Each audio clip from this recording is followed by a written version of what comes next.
Assalamualaikum warahmatullahi wabarakatuh. Selamat pagi anak-anak kelas 5. Bagaimana kabarnya hari ini? Semoga semuanya dalam keadaan sehat walafiat. Hari ini kita akan belajar tema 6, subtema 2, pembelajaran yang keempat. Tapi sebelumnya jangan lupa kalian berdoa terlebih dahulu di rumah. Dan jangan lupa kalian jaga kesehatan kalian ya. Nah, sebelum kita masuk ke materi, kalian siapkan terlebih dahulu buku tulis, buku LKS, dan alat tulis kalian ya. Nah, sekarang kita masuk ke materi. Hari ini kita akan mulai belajar mengenai menyimpulkan isi teks dari media cetak. Sebuah informasi dapat ditemukan melalui berbagai media, baik cetak maupun elektronik. Sebuah informasi tersaji dalam teks eksplanasi yang terdapat di berbagai media cetak seperti koran atau surat kabar. Surat kabar atau koran merupakan media cetak yang sering digunakan masyarakat untuk menemukan informasi. Sebuah informasi tersusun dari pikiran pokok.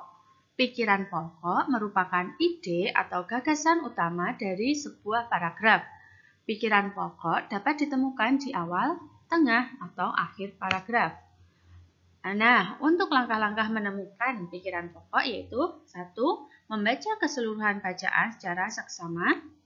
2. Menemukan kalimat utama dengan memahami isi teks. Dan yang ketiga, menemukan ide pokok pada kalimat utama. Setelah membaca dengan seksama, kita dapat membuat kesimpulan teks berdasarkan pikiran pokok setiap paragrafnya. Kemudian kesimpulan disusun menggunakan bahasa yang baik dan benar. Sekarang coba bacalah teks berikut. Kalian juga bisa menyimaknya dan membacanya di LKS halaman 52. Kegiatan di pelelangan ikan. Setelah menyandarkan kapalnya di pelabuhan, para nelayan segera membawa hasil tangkapannya ke tempat pelelangan ikan atau TPI. Tempat pelelangan ikan merupakan tempat bertemunya antara pembeli dengan nelayan yang telah menangkap ikan. Salah satu tempat pelelangan ikan yang tidak pernah sepi adalah Karangsong, Kecamatan Indramayu, Kabupaten Indramayu.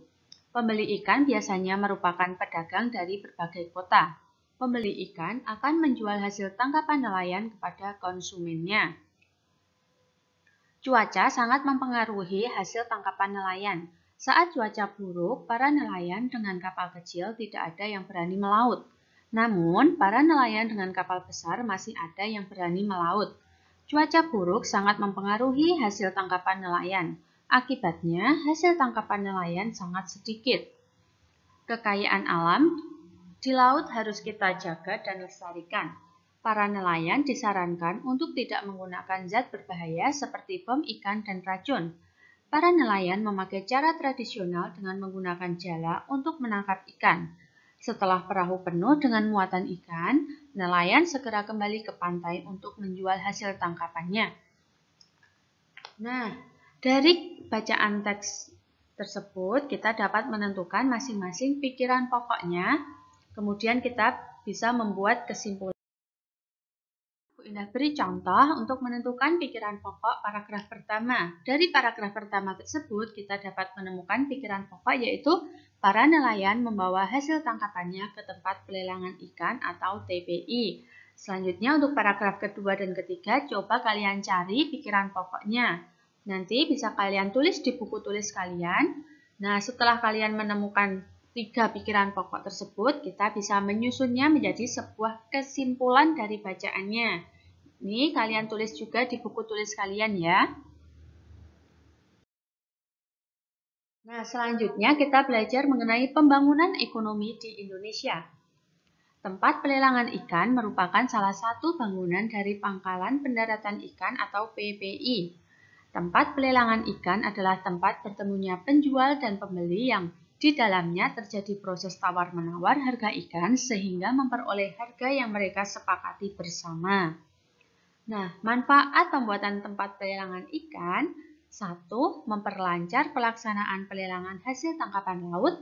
2. Meningkatkan taraf hidup dan kesejahteraan nelayan beserta keluarganya. 3. Meningkatkan pendapatan asli daerah.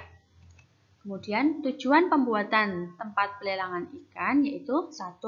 Mengusahakan stabilitas harga ikan. 2. Menyortir, mencuci, dan menimbang ikan sebelum dilelang. 3. Mengepak ikan sebelum dikirim ke daerah pemasaran. Nah, selanjutnya kita belajar hak dan kewajiban warga masyarakat. Kegiatan pelelangan ikan merupakan salah satu sarana terjadinya interaksi antar masyarakat terhadap lingkungan untuk membangun perekonomian dan kehidupan sosial budaya. Setiap peran yang terdapat pada kegiatan pelelangan ikan memiliki hak dan kewajiban. Hak dapat diperoleh setelah kewajiban dilaksanakan. Nah, sekarang kita belajar hak dan kewajiban dalam kegiatan pelelangan ikan. Nah, yang pertama ada nelayan. Nelayan memiliki peran menangkap ikan di laut. Kemudian, hak para nelayan yaitu 1. Boleh mengambil sumber daya laut untuk memenuhi kebutuhan hidup. 2. Memanfaatkan sumber daya laut sebaik mungkin. Selanjutnya untuk kewajiban nelayan, 1. Menjual hasil laut kepada masyarakat untuk memenuhi kebutuhan hidup. 2. Menjaga kelestarian ekosistem laut. Dan yang ketiga yaitu mematuhi peraturan yang dibuat pemerintah tentang kelautan. Nah, yang selanjutnya ada sopir. Peran sopir dalam kegiatan pelelangan ikan yaitu mengantarkan barang ke tempat tujuan. Sedangkan hak dari sopir yaitu mendapatkan uang dari jasa mengantarkan barang. Untuk kewajiban sopir yaitu mengantarkan barang sesuai dengan tujuan. Selain nelayan dan sopir, dalam kegiatan pelelangan terdapat penjual.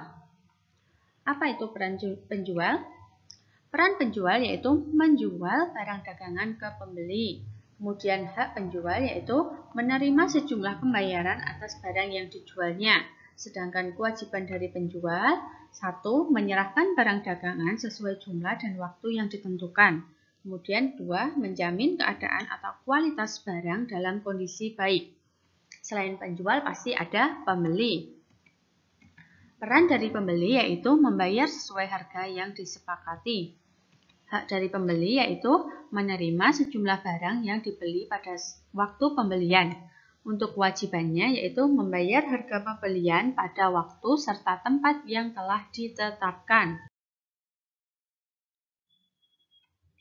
Nah, selain ada hak dan kewajiban di kegiatan pelelangan ikan di sekitar kalian, yaitu ada hak dan kewajiban dalam kegiatan di pasar. Kalian pasti sudah pernah ikut ibu atau ayah ke pasar, kan? Nah, orang-orang yang terlibat dalam kegiatan di pasar juga memiliki peran, hak, dan kewajiban masing-masing. Orang-orang yang terlibat dalam kegiatan di pasar antara lain penjual, pembeli, kurir atau kuli angkut barang, dan sopir.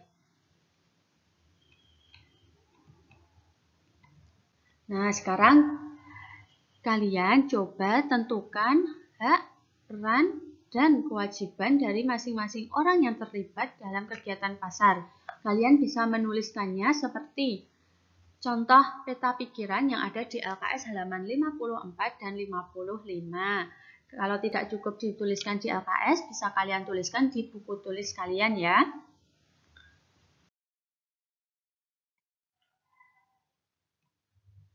Nah, cukup sekian materi kita hari ini. Jangan lupa kalian kerjakan tugas kalian dengan sebaik-baiknya. Terima kasih. Wassalamualaikum warahmatullahi wabarakatuh.